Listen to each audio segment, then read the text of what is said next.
तालिबानी सब सोच रहे थे कि अमेरिका की फौज हटे तो इनको हम दिखाएं, और यहां बैठे तालिबान सोच रहे हैं कि ये योगी मोदी हटें और हम इनको मजा चखाएं।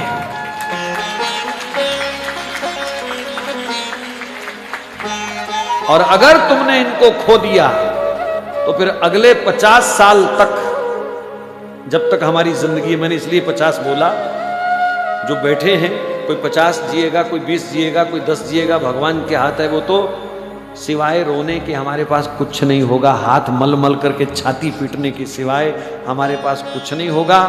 मैं उनका पक्ष सिर्फ इसलिए लेता हूं कभी कभी क्योंकि इन्होंने हमारे धर्म की सेवा की है, इन्होंने निष्काम होकर के हमारे देश की सेवा की है। ये वंशवाद को लेकर के नहीं लड़ रहे, इन्होंने अपने बच्चों के नाम एफडीआं नहीं कराई हैं, इन्होंने कोई अपने 800 करोड़ के बंगले नहीं बनाए हैं, इन्होंने कोई इत्र की फैक्ट्रियां भी नहीं लगाई हैं। इनका जो कुछ है वो देश के लिए है, देश के हित में है। एक प्रधानमंत्री की मां और 10 बाई 10 के कमरे में रहती हो तो उस बंदे के तो चरण धो के पीने चाहिए हिंदू समाज को।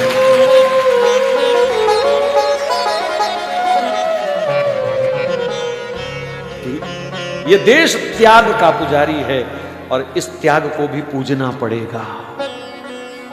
हो सकता है यहां कोई उनके विरोधी दल के बैठे हों, लेकिन अगर हिंदू हो तो फिर विरोध छोड़ दीजिए।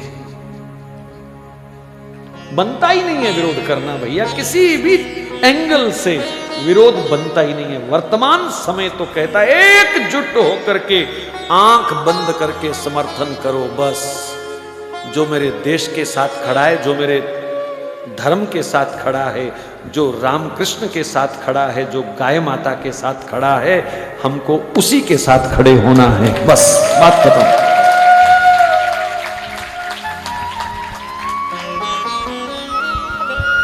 पांच 500 वर्ष का कलंक धुल रहा है अयोध्या में है?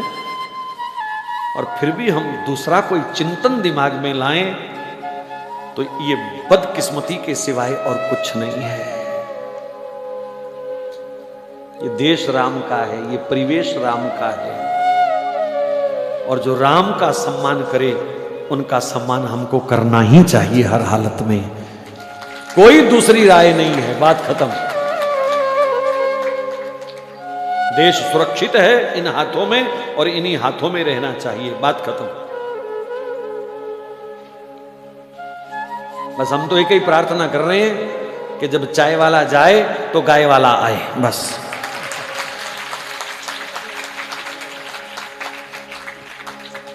और कोई मंशा नहीं है, बस।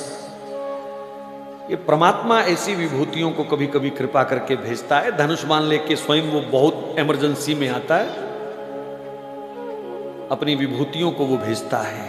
और ये भी विभूतियां हैं हमारी, इसलिए आंख बंद करके समर्थन करना चाहिए।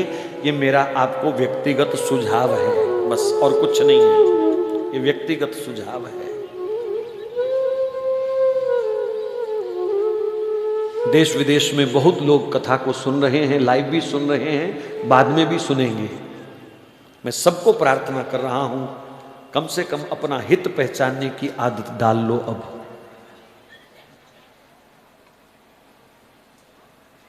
ऐसा अवसर दोबारा नहीं आएगा हमारे पास।